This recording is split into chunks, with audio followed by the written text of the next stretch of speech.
Yung pagbukod, it's something that I would recommend to younger people.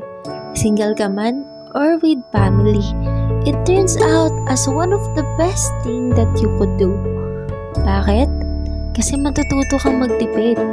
Yung pagkuha mo ng sariling bahay at lupa, it's actually a forced savings. There are times na ma-challenge ka financially, pero believe me, God will sustain you. It's something that you should be proud of. Something that you will feel excited.